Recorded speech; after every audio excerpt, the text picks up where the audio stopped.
This is Ty Burton here to tell you that no, Leonardo DiCaprio was not raped by a bear in The Revenant. Now, Hugo Glass, that might be a different story.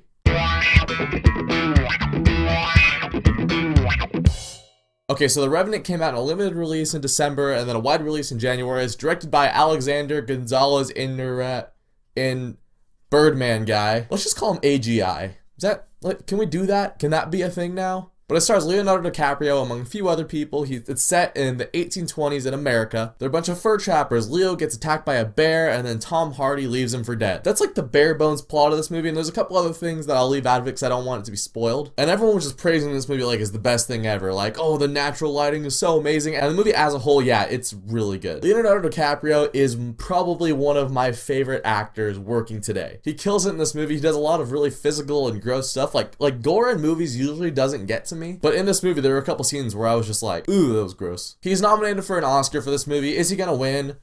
Honestly, I don't know. But it's not the Oscar that makes the man. And Leo has proven time and time again that he doesn't need a little golden trophy to tell him that he's a good actor. He just does great performances anyways. The other big players in this movie are Tom Hardy, Domhnall Gleeson, and the eyebrows kid from Narnia. And some of the accents in this movie were kind of weird. I mean, out of those four, Leo's the only one that's actually American, and he has the least amount of dialogue. But there's a couple scenes where Tom Hardy starts mumbling. He goes for like this weird Texas accent, but his Australian accent is still coming through. Is he Australian? Is he British? It all sounds the same to me. And honestly, I needed more subtitles for Tom Hardy in this movie than I needed for him in The Dark Knight Rises. Like, people thought Bane was hard to understand. There were some scenes in this movie I was just like, what? Domhnall Gleeson did a great job as well.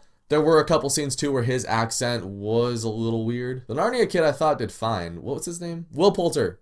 That's his name. This is the first movie where I've seen of his, because I haven't seen the Maze Runner movies. But this is the first one where I'm like, oh, I'm actually interested to see what your next movie is. That's cool. And yeah, let's just talk about it. The cinematography, the scenery, the lighting, all of that is just amazing. If you guys didn't know, this is all filmed in natural lighting. No studio lights or anything. So they had to get the sun and the fire and all of that just in the perfect spot. And if they screwed it up, then they basically just have to like go and reshoot it the following day. They had a really small time frame each day to film these scenes. And if you guys saw Birdman, you know how good AGI is at filming a lot of stuff in one shot. So I thought it worked great. This is one of those movies where I absolutely felt like I was in the forest with Leo. A lot of shots, it's like panning around. Like the first shot of this movie, they're like waiting in water and the camera is following them around, but you don't hear the footsteps of the camera guy. And I was just like, how did they get these shots? And you can see everyone's faces. I don't know how much color correction they did in this movie, but it looked really good. The only other director I think that might be able to pull this off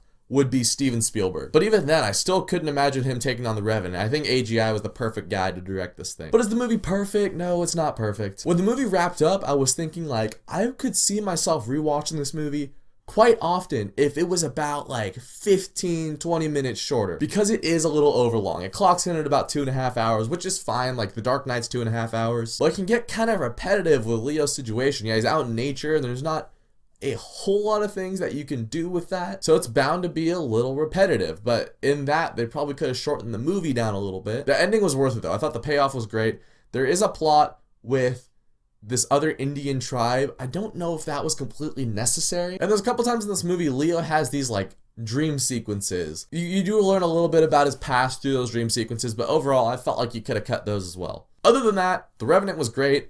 Definitely recommend checking it out. Everyone in the cast kills it, even though some of their accents are a little weird at times. If for nothing else, just go see this movie to see how well it's constructed. I usually don't say that about movies. I'm usually about like the story and the characters, all of which are good in the movie, but like the camera work and the lighting and the sound effects and all of that stuff just made the movie so much cooler. So let me know if you guys saw The Revenant and what you thought about it. I'll be back hopefully on Friday to review Kung Fu Panda 3. Don't know if that's gonna happen, but here's hoping. And then January's over, and then we got like Hail Caesar and Deadpool, and the movies are starting to look up after this. But go see The Revenant before those come out because it was a great movie. So I will see you guys next time.